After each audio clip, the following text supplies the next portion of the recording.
Good evening, ladies and gentlemen. My name is Mark Purcell. I'm Deputy Director for Research Collections at the University Library here in Cambridge. I am delighted to have been asked to introduce the second of this year's Sanders Lectures. This is the 110th set of lectures in a series which has run since 1895. Remarkably, it is, I think, and someone in the audience may correct me, it is the first time that we have ever welcomed a Sanders lecturer from France. Isabelle de Cornilloux trained at the École des Chartes in Paris and enjoyed a long association with both the Bibliothèque Nationale de France and the Bibliothèque Mazarine. Yesterday she presented very eloquently on Jean Grolier and on some of his successors and contemporaries, and today her topic is From Montaigne to the Revolution, French bookbindings and other bibliophily. Tomorrow, in a break with recent precedent, in place of a lecture, Isabelle will be leading a research seminar back at the University Library, allowing some lucky participants some close-up encounters with some of the most spectacular books in the collection. And I'm sorry to say, if you wanted to go to that, it is sold out. But by way of compensation, both of the lectures are being filmed and will be available on the library website. Messieurs, Mesdames, en cette période de bouleversement politique considérable, il me semble plus important que jamais de célébrer nos liens avec notre voisin le plus proche. Donc je vais finir en français en disant que c'est un grand plaisir d'accueillir une si distinguée collègue française à Cambridge et d'inviter Isabelle à donner sa seconde conférence Sanders. Merci.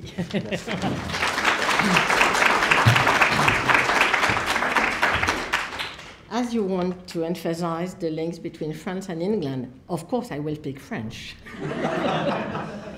No, you will have to bear my poor English. Unlucky you. First, I'm very honored to be the, I've forgotten the number, Sanders lecturer, and I thank very much for their invitation, Dr. Jessica Gardner, Mark Purcell, and for their patient and suffering helps in my researches, Suzanne Paul, Emily Dorish, and Irene from the Cambridge University Library. And in other institutions in Cambridge, a few years ago, Stella Panayotova at the Fitzwilliam, and now Suzanne Reynolds, and David McKittrick and Nicholas Bell at the Trinity College. Yesterday, I had no time to finish with the Plantin, who was all the Plantin, no, not all, Plantin bindings made by the French workshop called the Cupid's Bow, but I'm afraid we don't have time today. So it will be another subject for another talk.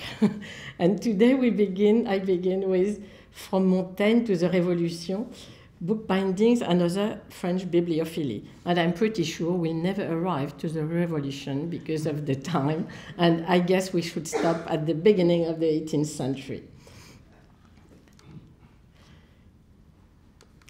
I'm going now to come back on a story several of you already know, but I need to tell it again, as I hope those who don't know it will be able to find Pascal Rachmadou and me to find New Cote-Brune. A long time ago, it was in 1993, I was then curator in the rare books department of the Bibliothèque Nationale, that was not called de France at this period, because it seemed to be the same, Nationale and de France. I threw myself into a census of early decorated French bindings. Shortly after I began my travels along the stacks, oh, it's advancing? Yes. So there are the wonderful stacks of the Van Pratt Gallery, where used to be exhibited all the best bindings of the rare books department. And nowadays it has been given to the department of theater, modern art, something like that. And there were costumes and awful things everywhere. And I never saw it in such a bad, in such a disorder, but it's a recent picture, so that is. And at the time where all these shelves were filled with the Villain of Van Pratt and with the Incunabula, it was wonderful. And so I random along the shelves.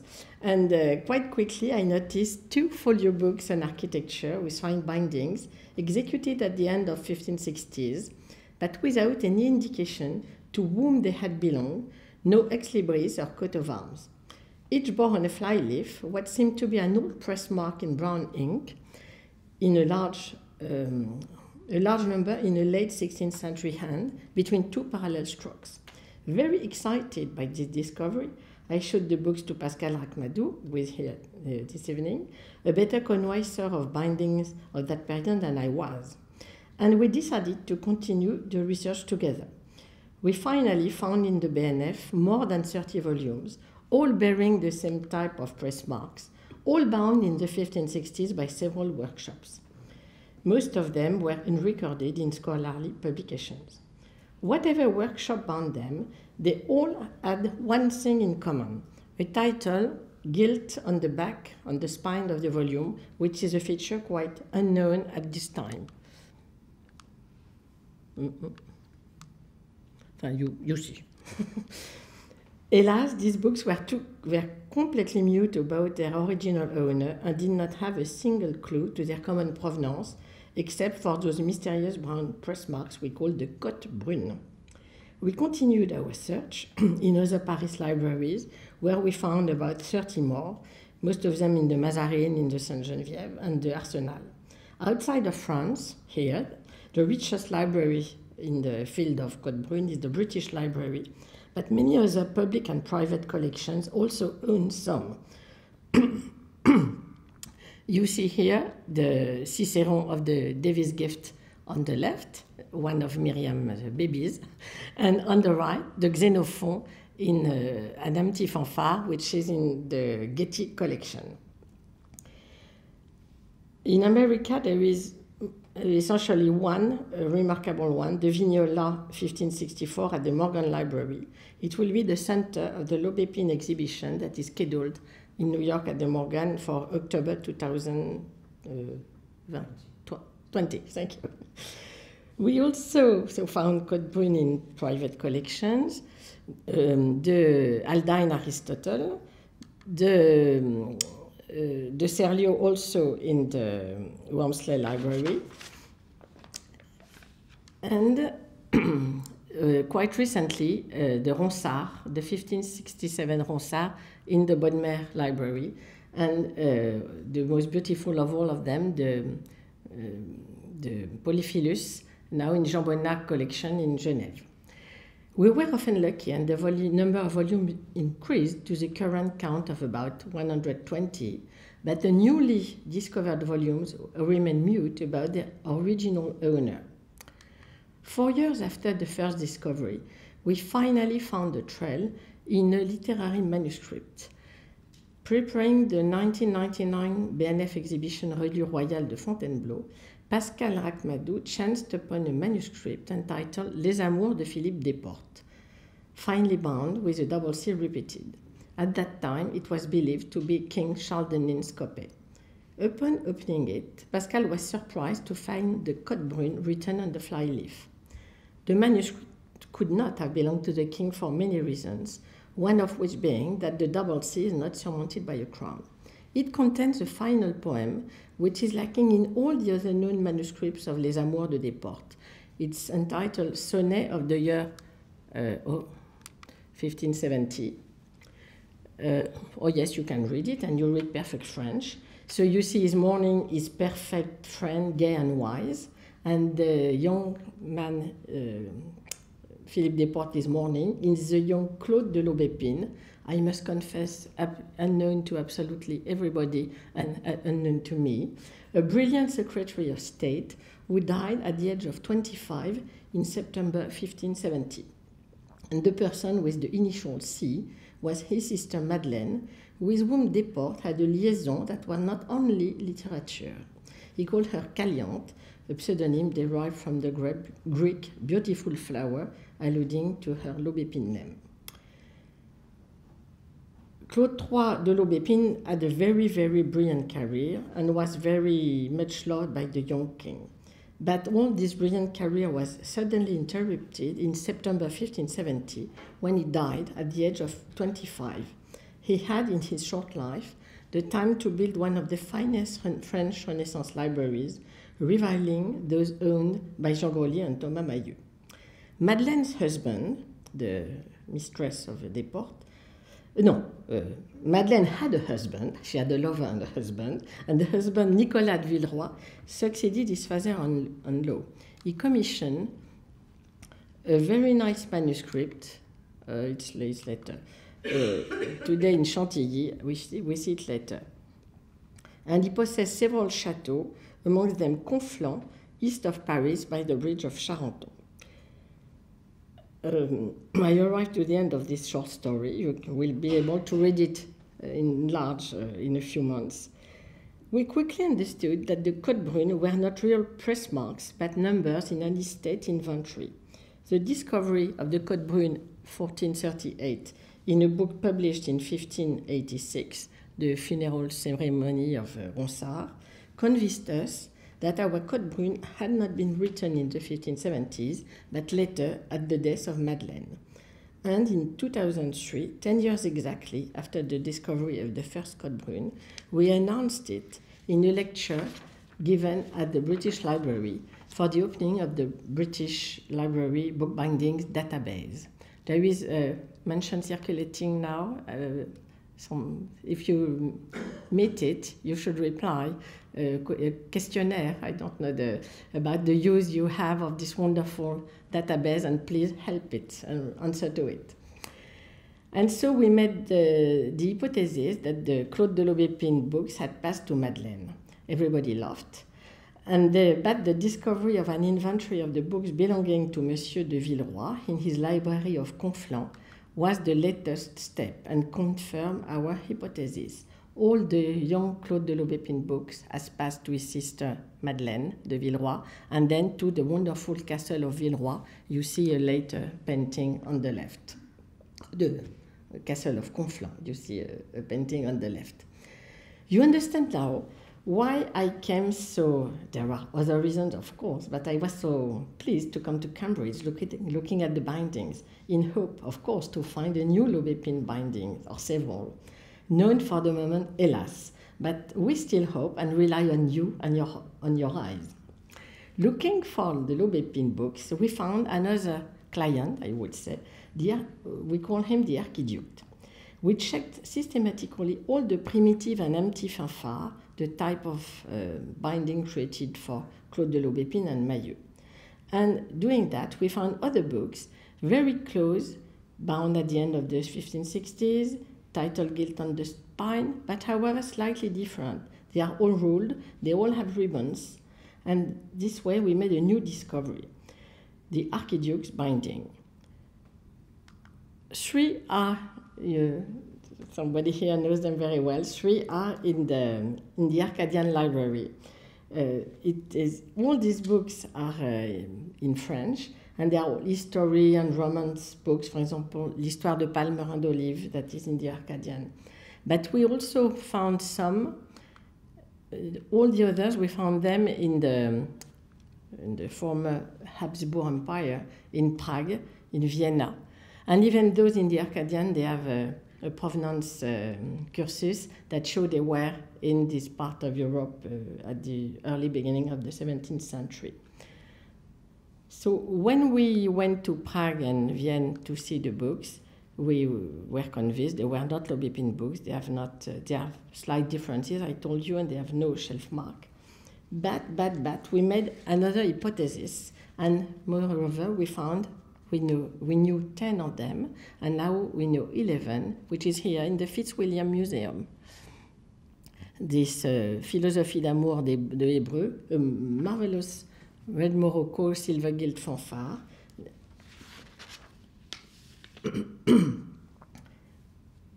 With all our characteristics.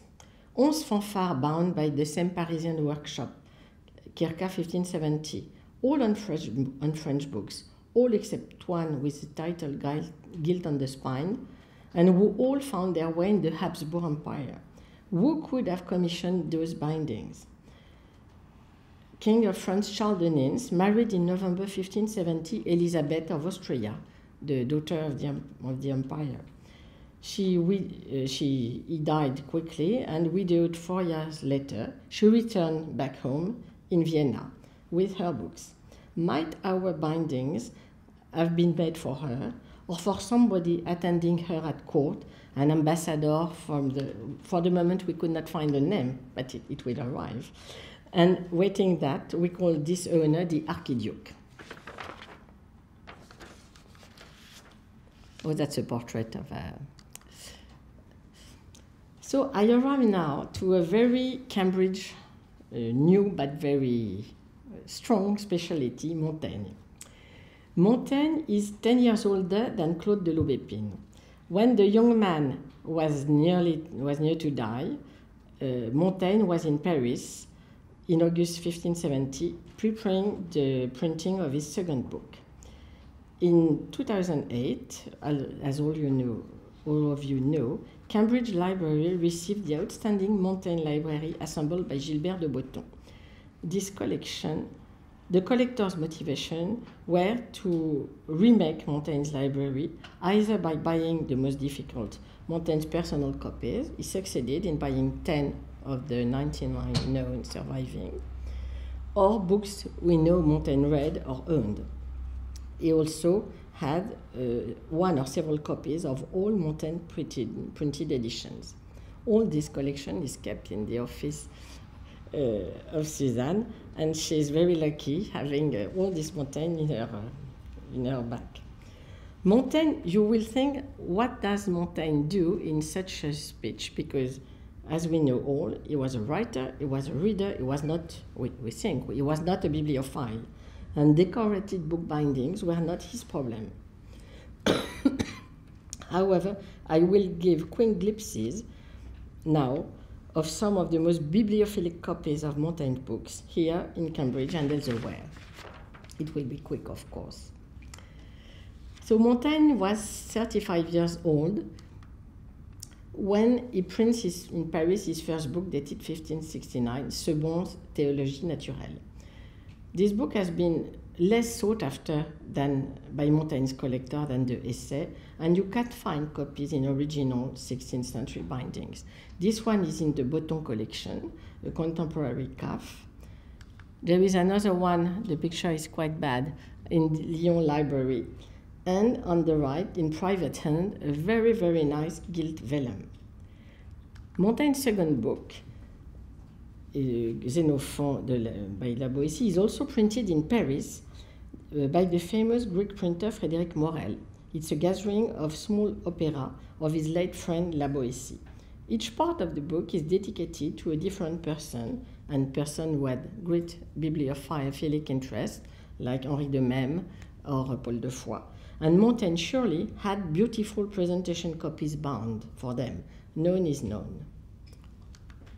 And I arrive now to the main point, Les Essais, who were printed not in Paris but in Bordeaux, as all of you know, in 1580, because Montaigne was at that time wanted to be chosen as the mayor of Bordeaux. So it was political for him to print in Bordeaux. It's a very bad impression, full with mistakes, not because Milange, the Bordeaux printer, was not capable, but because Montaigne asked him to print very quickly and did not leave him time to correct the proof properly. Why was Montaigne so much in a hurry? He was called at court for taking part to one of the battles in the Guerre de Religion, and then he was leaving for his famous tour in Italy. And he needed, though not a bibliophile man, he needed presentation copies to give to the king and the important people he would meet in Paris. The most beautiful known copy of the Essai de Montaigne is no longer in England. I'm very sorry for you. It's in Paris, in the Payen collection in the Bibliothèque Nationale. It is Queen Elizabeth's copy. It's in gilt olive Morocco, an oriental center and corner design, and the crown, it's a French crown. It's not. It's a binding that has been made in Paris, and her ER letters. The book has the ex libris of John Donne, 4th Viscount Down, sorry for my pronunciation. So it was in England at the moment before Payen bought it. Montaigne, but why did Montaigne prepare, we don't know exactly, a copy for Elizabeth? He did not know her. He never speaks about her in his essay. Montaigne knew the French ambassador in London, Castelnau de Mauvisière at that time, whose, as all of you know, whose employé John Floriot will be the first translator of the essays many years later.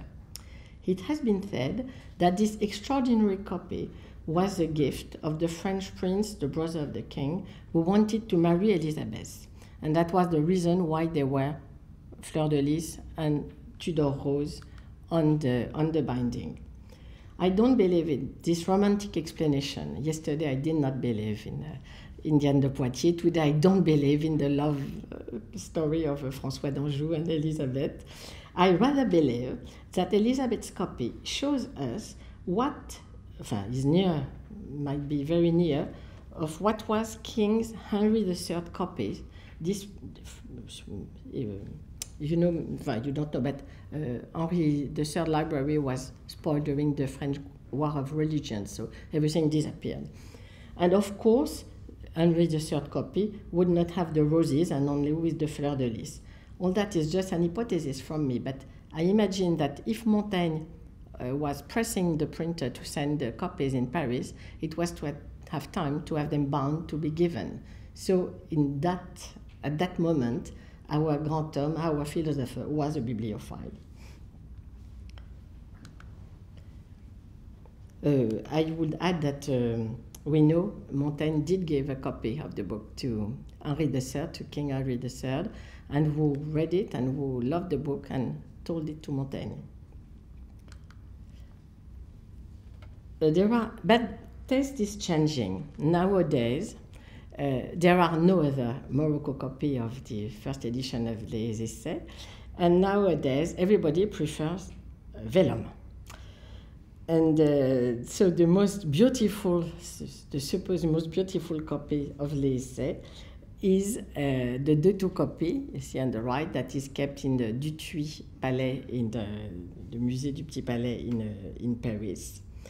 It's the only one for which you can link the owner of the book and Montaigne. Montaigne and Detuit met because Detuit had to come and make an expedition for political reasons in Bordeaux. However, at the time of the first edition of Les Essais, they were not friends. They had hardly met. So no romance, I would say. And the other vellum copies we know and that are very much looked for by collectors are in simple and plain vellum, like this one that was lastly sold at the Berger auction, in the last Berger auction. I want to insist upon the fact that none of those plain vellum copies are gifts from Montaigne. They are just common copies, and nowadays it's a miracle, and it's the Graal. I go on quickly with the next very famous edition, that is the 1588 Langelier edition. Here in the Botton collection, there is a nice copy bound in the red Morocco around mid-17th century. And I show you, so always the Botton copy, and I show you the most famous 3 copies, not all of them are known now, of this edition.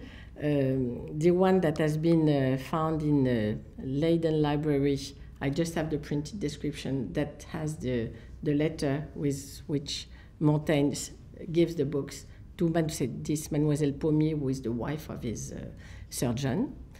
And the other one in the middle, which is the most fantastic one, because it's not because writing to a woman, but it's the copy that was sent to Loisel, a jurist whom Montaigne knew really well. They worked together.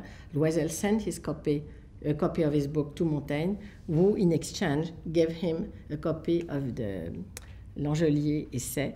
And there is a very nice formula. He says, c'est pour me revancher. It is to take revenge of your own gift.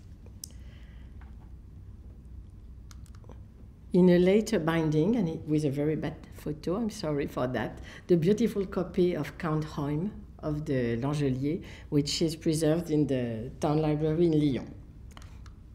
And you'll see in the exhibition, I think, two other, the Mademoiselle de Gournay collection, edition, and the later edition 1635, but it's a Prince de Condé copy. It's too short, of course, there are other things we could speak about. I arrive now, at least, to the 17th century, with three heroes, Peiresc, Jean Jaubert, and Mazarin. Of course, you know a little Peiresc, you know Mazarin, Jean Jaubert, I'm pretty sure not. So Peiresc is this famous archaeologist, historian, medievist, Egyptologist, botanist, zoologist, everything of the early 17th century. His red Morocco bindings with the monogram Nkafi, Nicolas Claude Fabrique Peiresc, gilt in the center, are very well known. They have no decoration, so it's not really a great binding. But it is the first time, to my knowledge, that this feature appears, which will not become in use before the Amateur of Incunable of the 18th century, the date of the book, the date of printing of the book, gilt on the spine of the binding. There is a very beautiful, so he had an incredible collection. That's the Ethiopic manuscript he owned, and he had a special binding made for a cough for that. He loved flowers, that's a Ligozzi design in his possession. And here in Cambridge, you have a wonderful incunabula, La Mer des Histoires, 2 huge volumes you are going to see, and with what is quite rare, the small ex libris of Peiresc stamped in the lower part of the title page. And it has been restored, but they were careful enough to, that's an autograph, not of Peiresc that was in the book. And then I arrived to the less known people, that is Jean Jaubert. Jean Jaubert, a very French name. Howard Nixon noticed in his Pepys Library catalogue 2 very similar French bindings of the mid-17th century in red Morocco gilt. 1, 2. They all have, of course, Pepys ex libris, but the intriguing bookplate of Jean Jaubert. Who is this Jean Jaubert? Nobody knows him. But for me, he's very familiar because of my former boss, if I can say, the Cardinal Mazarin, when I was working in the Bibliothèque Mazarine. A very easy boss, dead for a long time. So that's the Mazarine, that's Mazarin, his art collection, you know everything, the Correggio, and so on, Gabrielle Naudet, his librarian, his beautiful, very few beautiful bindings, his Oriental and illuminated manuscripts. But you know also that when the Civil War arrived in France in 1549, his library was confiscated. And at that moment, I discovered that the greatest part of the library was very plainly gilt like that, in a very yellow vellum. And there is no catalogue of this auction of his first library, but I found in the Bibliothèque Mazarine those inscriptions here, on the back of the bindings, no, on the lower cover. Père Jacob, côté 1277. So this is absolutely fascinating. It's the mark of the 1652 auction. The Père Jacob who bought this group of they were sold by paquet. And the price. So it was in the number in the auction, and it was estimated, low estimation, £3, enfin, livre tournoi, and it was sold 6 to the Père Jacob. And the other one in calf has the same kind of inscription. So there was an auction, that was terrible. Mazarin lost his library, that was awful. But he came back, he got the power again, and everybody who had bought at his auction was asked politely, not very politely, to bring back the books. especially one book. You know it, of course, the Gutenberg Bible. And the Gutenberg Bible had been bought Liber Bibliothecae Jani Joberti. So this Jean Jobert, who is going to who will stay a collector all his life, was a pitiful hero in the history of book collecting. He bought at maybe not a very high price, because at that time nobody knew it was the Gutenberg Bible, the first book.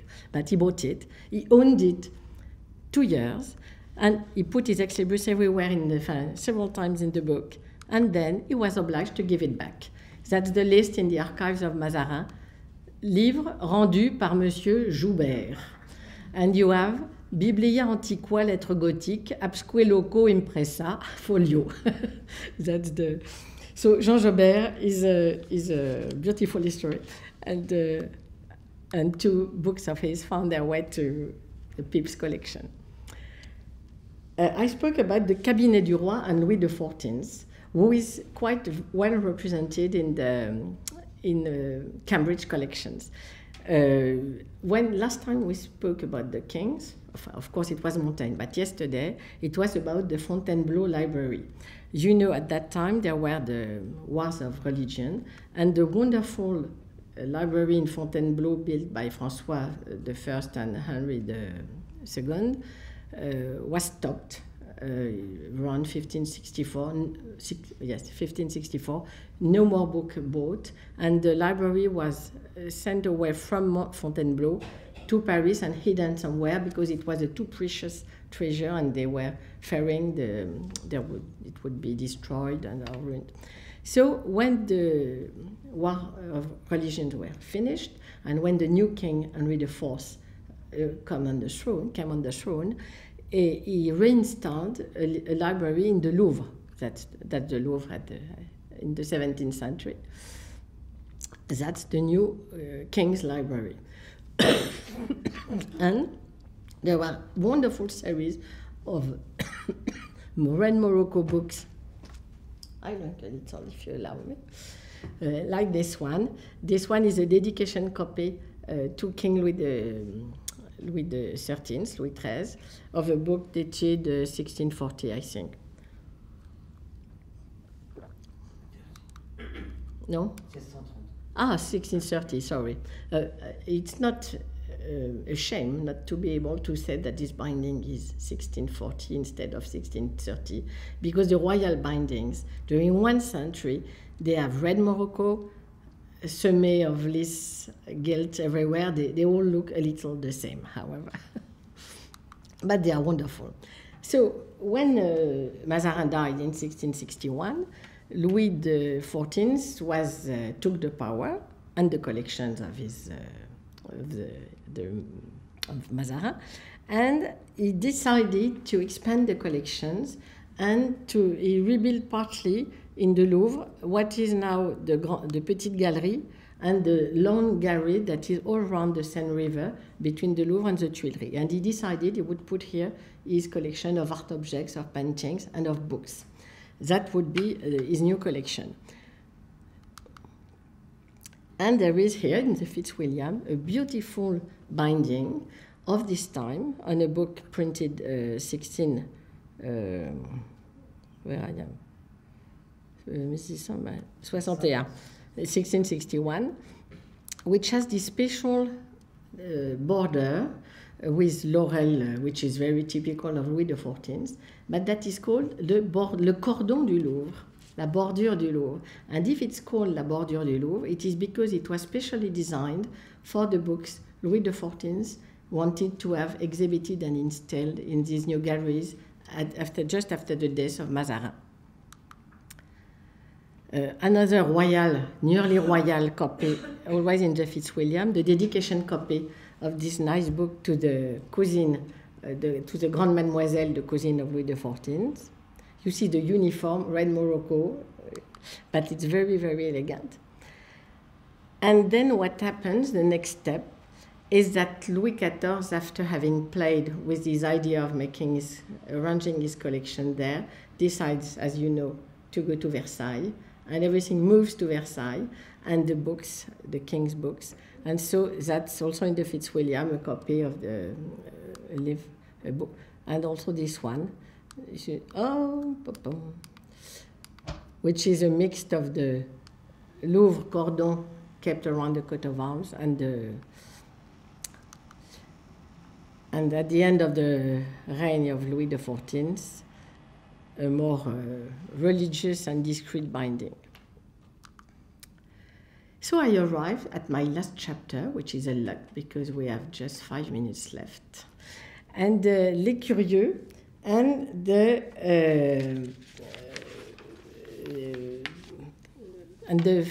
Fitzwilliam Medici Psalter. All of you remember the fascinating exhibition, the Cambridge Illumination, that was in 2005, if I'm not wrong. Pascal and I visited it. It was nearly the end, it was closing. And amongst the first, all those first-class manuscripts, we focused immediately on the Medici Psalter. It was exhibited a little like it is in the picture here. And when you are trained, when you see just that, you know what kind of binding it is. And we were very, very excited. And Stella Panayotova has been very kind with helping us and showing the books. So that's the manuscript. That's the binding of the manuscript. And I'm going to explain why it made us so excited. You notice, I will show it to you again later, but Blue Morocco, something like a squirrel, an animal, squirrel or fox, and this special decoration, but a very classical decor à la Duseuil, the simple decor of the 17th century. We were very excited because until our exhibition in Chantilly in 2002, everybody believed that those beautiful Morocco gilt book bindings had been commissioned by Louis XIII, who died in 1643, or his wife Anne d'Autriche, or for Fouquet, because Fouquet has in his coat of arms a squirrel. All these bindings, so here you see the model Louis XIII and Anne of Austria, the same but without any cipher. Me looking at one in the position of André Jam in the Salon au Grand Palais. And you notice those very funny spines, a crown squirrel, crowns. Here you have a lady on a balançoire. How do you say that in English? So I don't understand well, but again, again, it's not exactly the same animal. You see, there is one standing up and one. So I'm not very good in zoology, and I don't want to decide. So all these bindings were with a quite classical Duseuil decoration, but with those intriguing spines. Pascal and I proved that they had been made not in the 1640s, that everybody thought, but 60 years later, circa 1700, and that they had been ordered, some others, by a group of fascinating collectors. We called them Les Curieux, and that their medieval-looking decorations had been chosen to fit with the antiquarian books they were the first bibliophiles in France to collect. Gothic literature, poetry of the 16th century, medieval manuscripts, history, all this kind of text.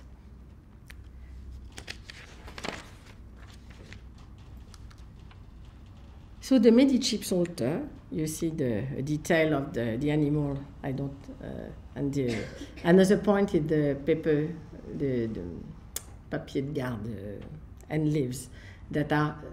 That was the very important point in the first discovery by Pascal, that you can't find books bound in the year 1640s with such end papers. They are later. I arrive. So the Medici Psalter never belonged to Fouquet. whose arms are a squirrel, as I said, but circa 1700 to La Vieuville or somebody of his circle. We have found an inventory showing they own an incredible quantity of very rare books and manuscripts, including, for example, this one that belonged to King René d'Anjou, and I am back with the first image of my presentation yesterday. It is Le Livre des Simples Médecines ou Les Secrets de Salerne, a very famous manuscript, circa 1450, which is today preserved in St. Petersburg. And when there was the wonderful exhibition about Le Roi René and his books in Angers, the manuscript was borrowed by the Angers Museum, and it went there. And when we saw in the description that it was a Fouquet manuscript, we thought it should have been bound for our collectors. And the colleague from St. Petersburg was kind enough to allow us, it's a complicated point, to be there at the dismantling of the exhibition, because once again, of course, it was open and we could not see the binding. And that's the binding of this wonderful manuscript that also belonged to the Curieux. And I'm back to the Medici Psalter, and I think I have to stop now. And hoping I will make more and more discoveries in Cambridge collections, but I'm pretty sure of it because people here are so kind and so helpful. I'm sure it will be possible. Thank you for everything.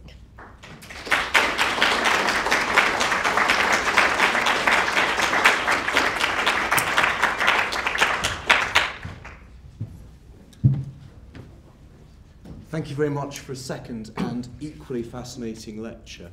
Are there questions? I'm looking around. Suzanne, we have a runner, I think, with Mike Holly. I have a loud voice, but Let's. Thank you, Isabelle.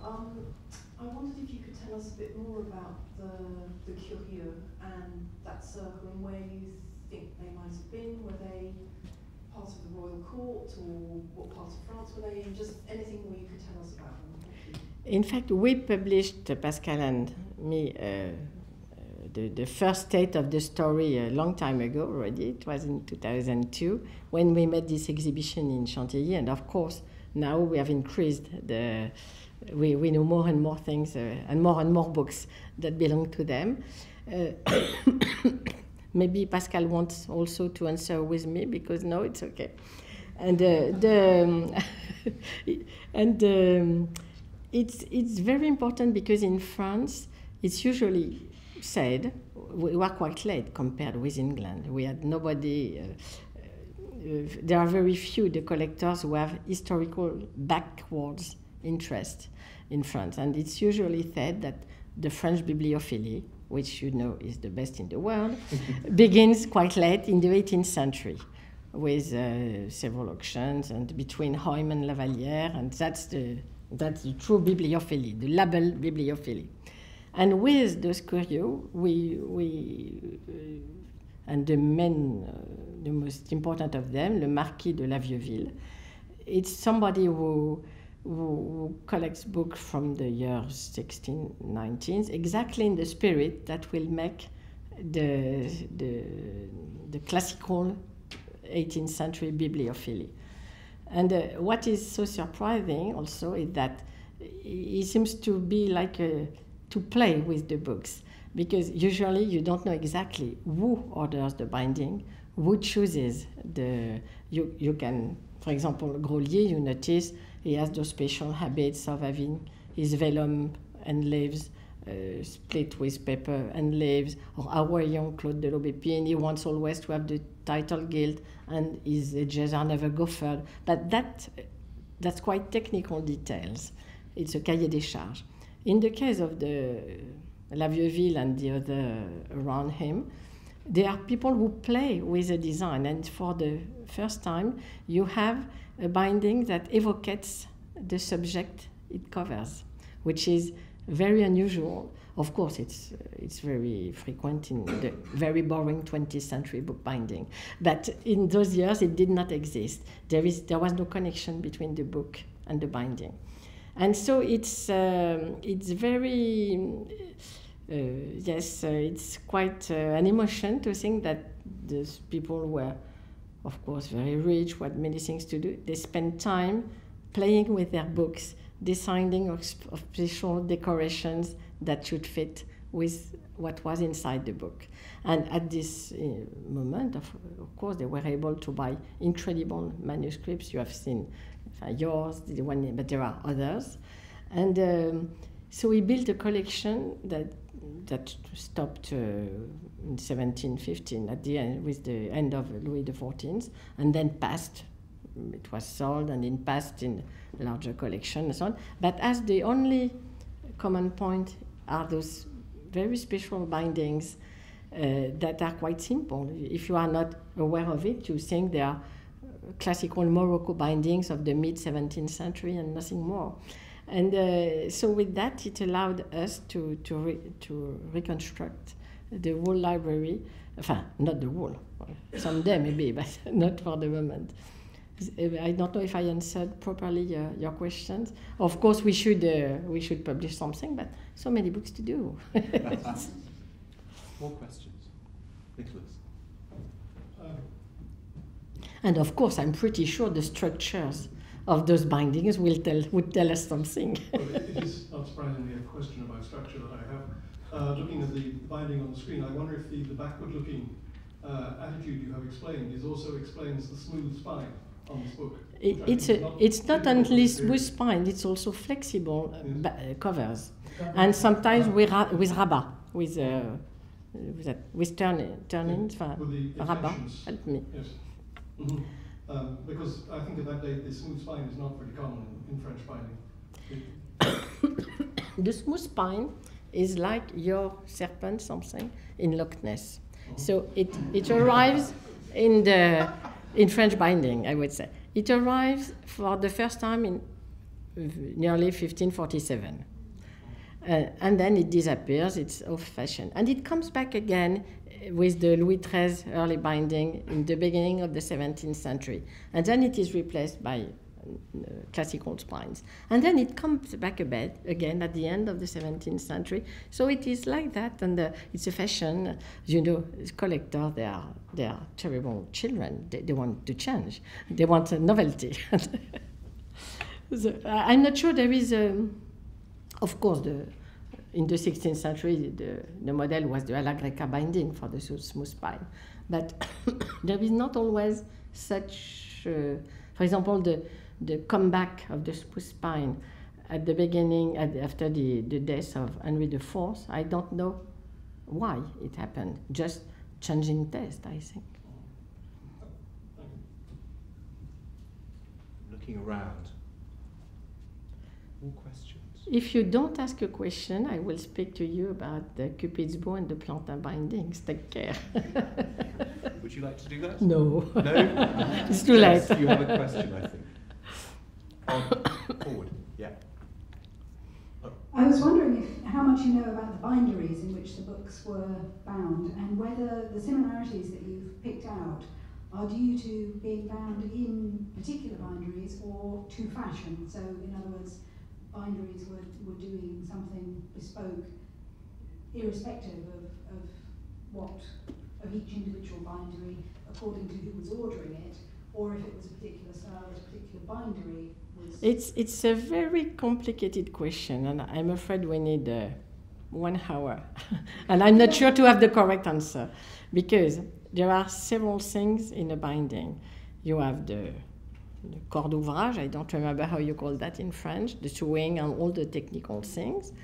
And you have the covering and you have the gilding. And at each state, somebody different can arrive and work. And the other point is that the separation of the tasks between the gilder and is not easy to know, mostly because in that times all the binders all the book people were living in 2 or 3 streets that are so small near the ex-École Polytechnique for France, but it was the same everywhere. So they were all cousins and friends, and so when they began something, they could not finish. They gave. There was a link. The way we worked was to say there are tools, and what we define a workshop, a binding workshop, is the binder who makes all the tools, all the bindings with the same tools, at least during a small period, because when they die, the tools go everywhere.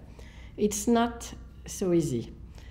So you understand, it's not I don't want to reply, but we could make a colloquium about the subject. It's very complicated. There are so many cases, and of course tools are copied, but the same guilder may own several sets of tools depending who paid them. So and we have no clear proofs of that. I mean, it's very rare to have archival evidence for that. And when we say, it's the same thing for furniture. When you say this wonderful commode was commissioned by Queen Marie Antoinette to Gaudreau, I don't know whom, you know she paid a bill. Enfin, she did not, but somebody paid for her the bill at the Gaudreau. But it's not Gaudreau who made the commode. He made several people work for it, and he was the one who sold it. And I guess that amongst the important binding workshops we gave a name, usually it's the name of the man, the large and rich bookseller, who was organized enough to have people working for him and to have the contacts to sell the bindings to the people who were. So it's really difficult, and for the period of the 16th, 17th century, it's nearly impossible to answer properly and to answer quickly. That's sure, it's impossible.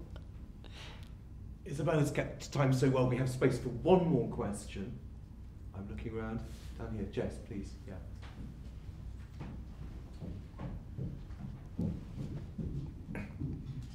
Thank you so much, Isabelle.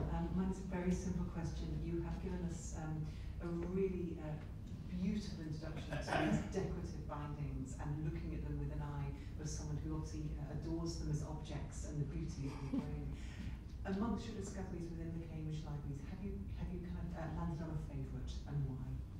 Have you? Sorry? Have you got a favourite, and Oh. why? Maybe I can choose one in the Fitzwilliam and one in the University Library and one in Trinity College. After the drink, I tell you. I don't know.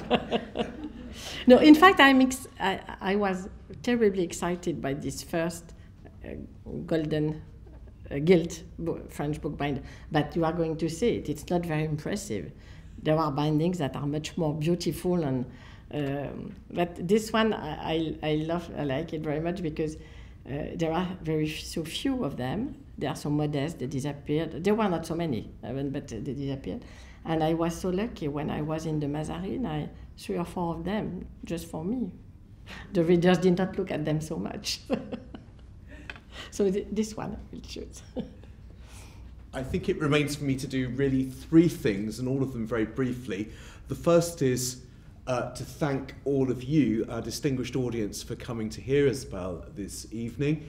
The second is to invite everyone back just across the way to the University Library for a glass of wine in honour of Samuel Sanders. I am assured it is French.